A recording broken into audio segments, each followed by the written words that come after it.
Hoy va a ser beatificado en Roma el Papa Juan Pablo II.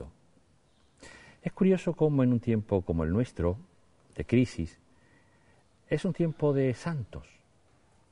Por destacar algunos, por ejemplo, los mártires, ya saben que el nombre de mártir significa en griego testigo, por distinguir precisamente a los mártires que son los testigos más cualificados de la fe, pensemos en un Monseñor Oscar Romero, o por ejemplo en los mártires trapenses de Argelia. Y es que los tiempos de crisis nos obligan a responder a la fe de una manera más urgente, más definida, más clara. Juan Pablo II ha llenado con su figura, su relevancia, su misión, su palabra, pues todo el último tercio del siglo XX y el primer decenio del siglo XXI. Su influencia histórica, social, cultural es tremenda y para nosotros los católicos ha sido nuestro Papa. ¿Qué destacar de él? Yo creo que cada uno tiene un Juan Pablo II propio, según lo haya captado, visto, se haya sentido impresionado, haya seleccionado unos aspectos u otros, le haya influido más o menos directamente. Quizás lo que más nos falta, empezando a los católicos, de Juan Pablo II es escucharlo, leerlo. Recuerdo a este respecto una anécdota de su primer viaje a España en 1982, cuando en Ávila estaba dando una catequesis sobre San Juan de la Cruz, un tema especialmente querido para él, tema de su tesis doctoral.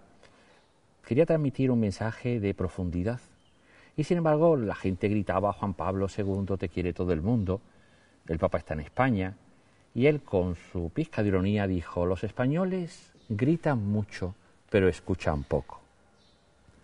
Quizás sea la hora de escuchar, leer, profundizar en el auténtico Juan Pablo II que aparece sobre todo en sus escritos. ¿Cuál es mi Juan Pablo II, esa perspectiva personal? Bueno, yo destacaría para mí, y se lo ofrezco a ustedes, algunos aspectos fundamentales. El primero, su doctrina social. Juan Pablo II tiene una rica serie de encíclicas que nos obligan a pensar éticamente sobre el momento económico actual.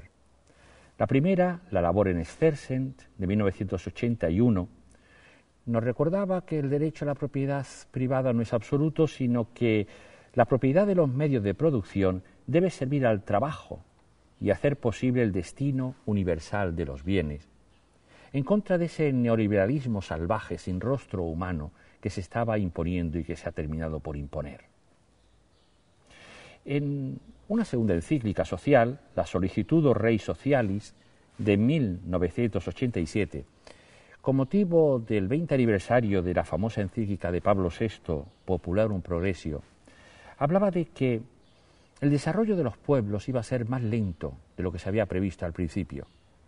Algunos consideraron que la encíclica era pesimista, porque indicaba que en lugar de esos logros fáciles y rápidos que se sospechaba en los años 60, se estaba ampliando la grieta entre ricos y pobres, norte y sur, y después la crisis que ha venido más tarde le ha dado la razón. Los procesos históricos y los procesos económicos nunca son automáticos, y si no tomamos un planteamiento ético decidido, evidentemente acaban con el hombre y hacemos de aprendiz de brujo de fuerzas que después no controlamos. La tercera encíclica social muy importante fue la Centesimus Annus de 1991. Ya al comienzo casi del tercer milenio, y hablaba de las cosas nuevas que estaban creciendo. Muchas cosas nuevas han aparecido en estos años. Pensemos en toda Internet, la informática, las redes sociales, la nueva economía globalizada. Cómo enfrentarse con lo nuevo y cómo confrontarlo con las opciones por la humanidad y la justicia. Un segundo ámbito de Juan Pablo II, creo que es de lo que más va a quedar para el futuro, es el diálogo interreligioso. Es curioso cómo hoy día, cuando se pensaba que las religiones y los religiosos iba a acabar, surgen con mucha fuerza, Pero ¿cómo vamos a integrarlas en una sociedad plural? ¿Cómo vamos a dialogar unos con otros?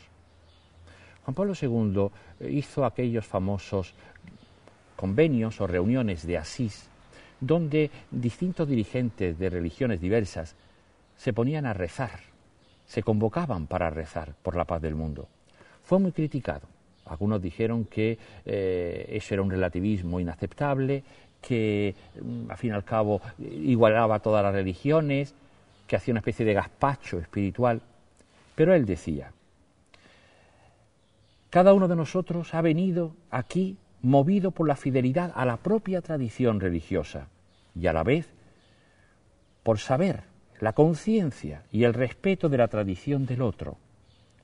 Cada uno tiene que aceptar y acepta al otro como es, y lo respeta como hermano y hermana en la común humanidad y en las personales convicciones. Porque sólo en la mutua aceptación del otro, y por consiguiente en el mutuo respeto, que el amor hace más profundo, reside el secreto de la humanidad verdaderamente reconciliada.